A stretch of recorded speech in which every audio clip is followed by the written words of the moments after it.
Hola, y en esta clase vamos a conversar acerca de publicación de la investigación. Al finalizar esta presentación, ustedes discuten la importancia de la publicación de las investigaciones en medicina, explican la estructura de un artículo médico-científico y analizan el concepto de impacto de las publicaciones médico-científicas. Los temas a tratar: vamos a conversar acerca de la investigación en medicina, la realidad latinoamericana y panameña. Vamos a hablar un poquito acerca de la importancia de la publicación en medicina, de la estructura de un artículo médico-científico y, al final, pues la revista científica, ¿qué es eso del factor de impacto? Entonces, investigación en medicina, la realidad latinoamericana. Todos los conocimientos médicos se sustentan en la investigación.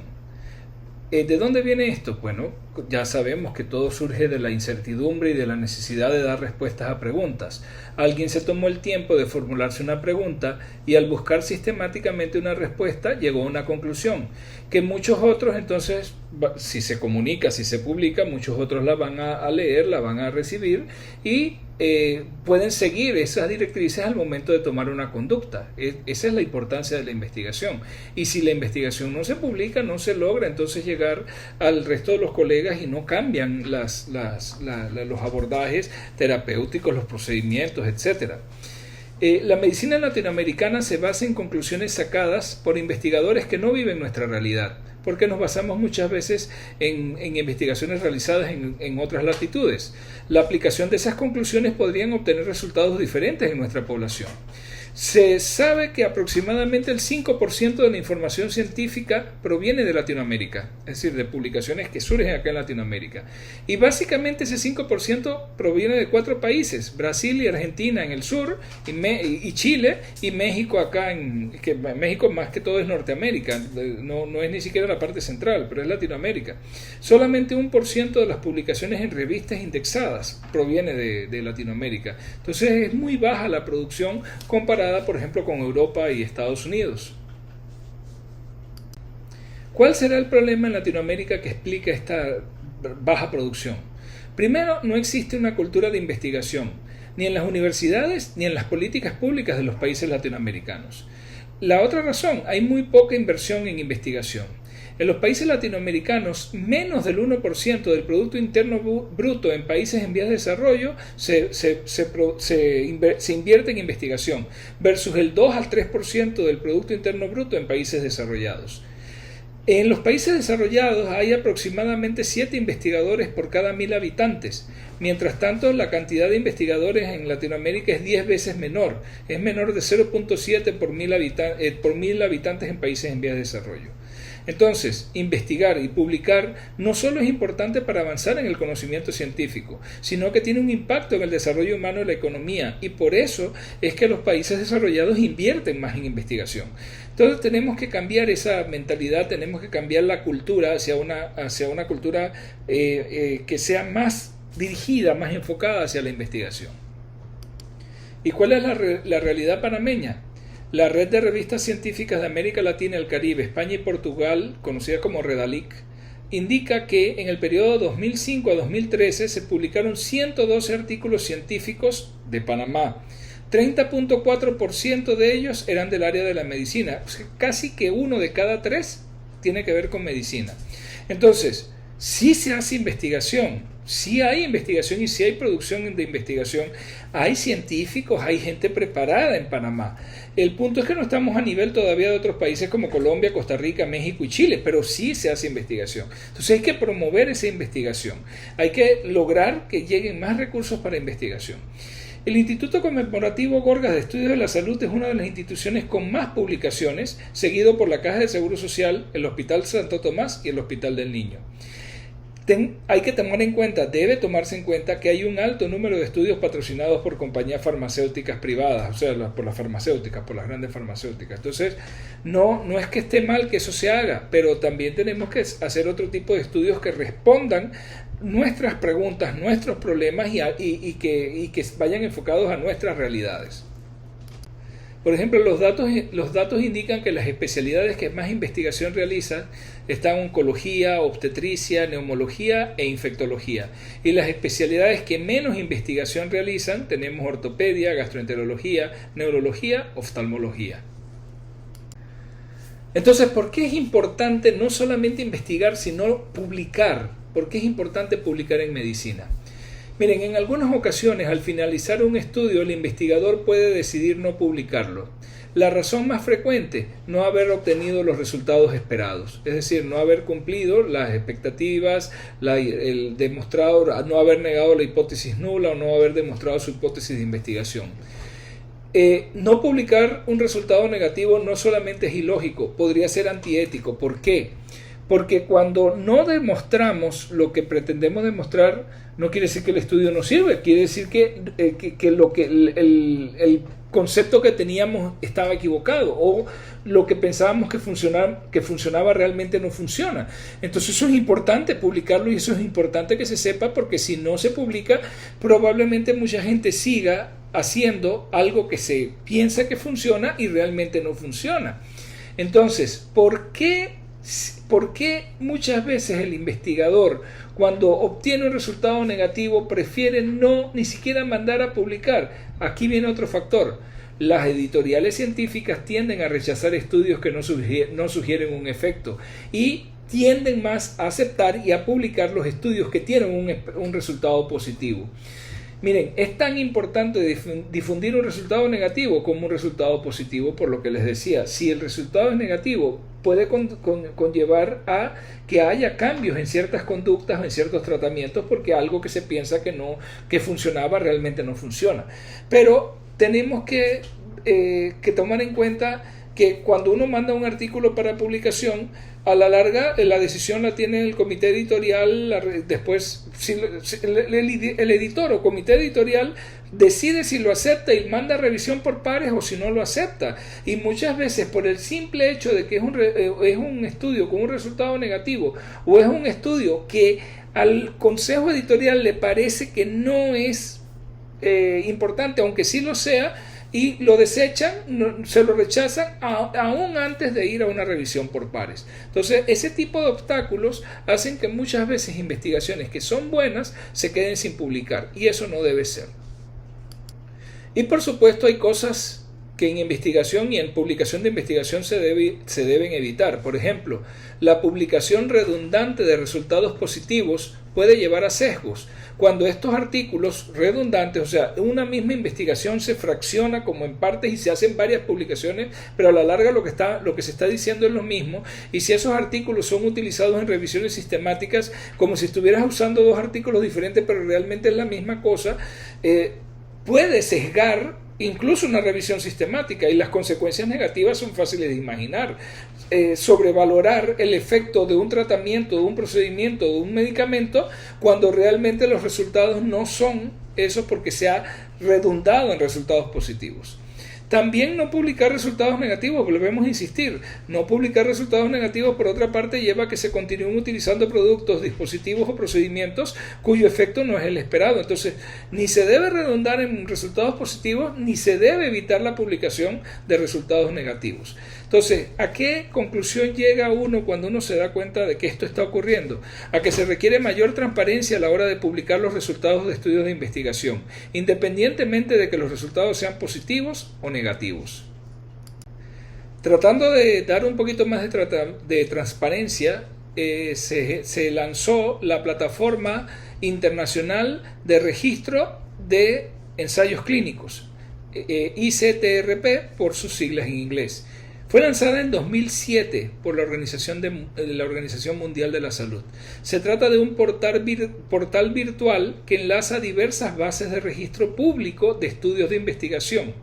Permite verificar en un solo sitio el estado de un proyecto determinado o los estudios que se realizan sobre un tema particular. Y aquí les dejo la dirección web de ese registro internacional de ensayos clínicos. Ahí uno puede saber si se está investigando sobre un tema, qué se está investigando, y aunque la publicación no haya salido, ahí hay bases de datos, qué resultados obtuvieron los autores, si ya la investigación culminó, aun cuando no esté publicada. Eso trae un poquito más de transparencia y ayuda a los investigadores a seguir avanzando.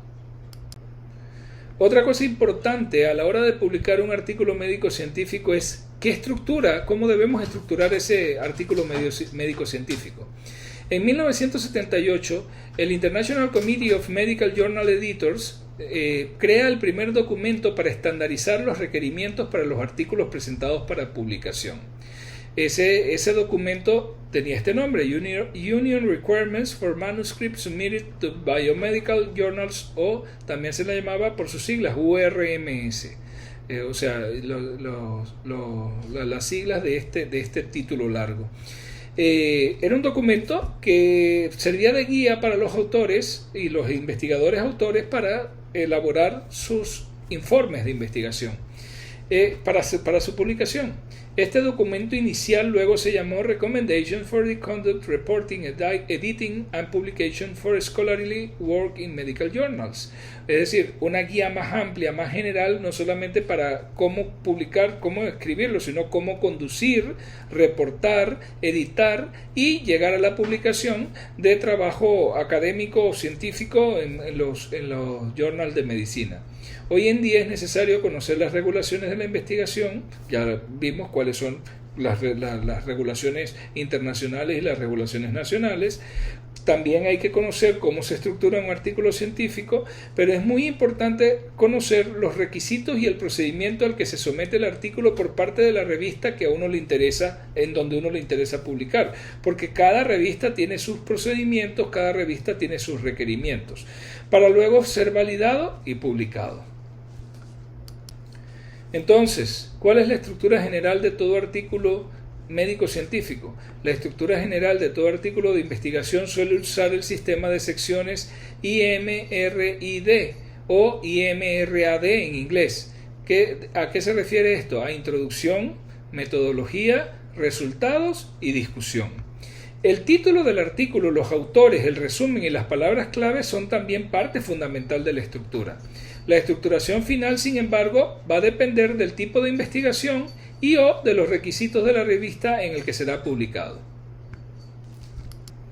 Entonces, las secciones del artículo serían, comenzando, el título, luego vienen los autores, el resumen o abstract, las palabras clave, la introducción, materiales y métodos, resultados, discusión, la bibliografía y las tablas y figuras que se ponen como si fuera un anexo. La mayor parte de las revistas le piden que usted las ponga aparte y luego ellos entonces las incrustan dentro de cuando la editan el artículo para la publicación, las incrustan en el cuerpo del artículo donde corresponde, pero generalmente ellos piden que uno las mande aparte.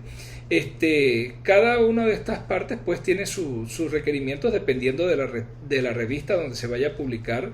Es muy importante recordar, así como hay condiciones de autoría para el protocolo, también hay condiciones de autoría para el artículo científico. ¿Quién puede aparecer como autor del artículo científico? Obviamente tiene que ser una persona que haya participado de la investigación, que preferiblemente el investigador principal va a estar allí, y las personas que realmente tuvieron una participación activa, ya sea con el desarrollo del protocolo y la misma investigación y el análisis de la investigación.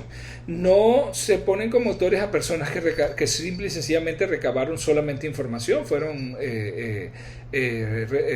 investigadores pero que recolectaban información, o personas que no tuvieron un papel relevante en el desarrollo de la misma. Entonces, asimismo, como hablamos de autoría en el protocolo de investigación, asimismo podemos hablar de autoría entonces acá en el artículo de publicación. Y otro aspecto muy importante en la publicación es la selección de la revista. Por lo general, y según el campo de especialidad o de trabajo con el que el investigador se sienta identificado, tendrá revistas favoritas en donde encuentre información actualizada.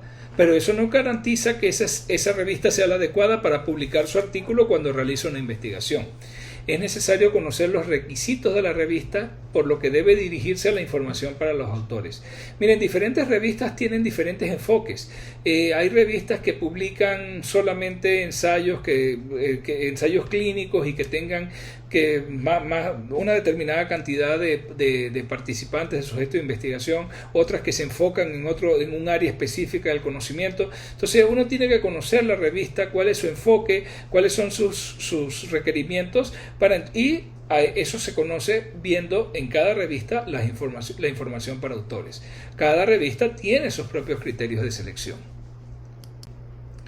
Y una de las cosas que muchos autores, muchos investigadores autores toman en cuenta cuando van a publicar es el factor de impacto de la revista que eligen. El factor de impacto es un intento de tener un valor cuantificable del impacto de una revista determinada. Se calcula mediante una fórmula en la que el numerador es el número de veces en que los artículos publicados en una revista en los 2 años previos han sido citados por las publicaciones a las que se da seguimiento a lo largo del año siguiente. El denominador es el número de artículos total publicados en esa misma revista en el mismo periodo de 2 años. Entonces aquí lo vemos ejemplificado. Por ejemplo, si vamos a calcular el factor de impacto de una revista X en el 2018, el numerador va a ser el número de veces que los artículos publicados en la revista en 2016 y 2017 fueron citados durante el 2018. O sea, no fueron los artículos que se publicaron en el 2018, fueron las veces que se citaron en el 2018 artículos publicados en esa revista entre el 2016 y el 2017. Y el denominador es el número total de artículos citables publicados por la revista durante los años 2016 y 2017, que son los años que se están evaluando, pero calculamos el factor de impacto para el 2018. Entonces, y se pueden presentar tablas de cuáles fueron las revistas con mejor factor de impacto y todo, dependiendo de cómo se haya realizado esta fórmula. El factor de impacto tiene muchas fallas y limitaciones. Se requiere mejorar la manera de evaluar la investigación científica. El factor de impacto es un parámetro aplicable a una revista y por lo tanto a la totalidad de los artículos publicados en ella, pero no es extrapolable a los artículos individuales y a los autores de los mismos. Entonces, estamos evaluando la revista, más no estamos evaluando un artículo específico ni a su autor.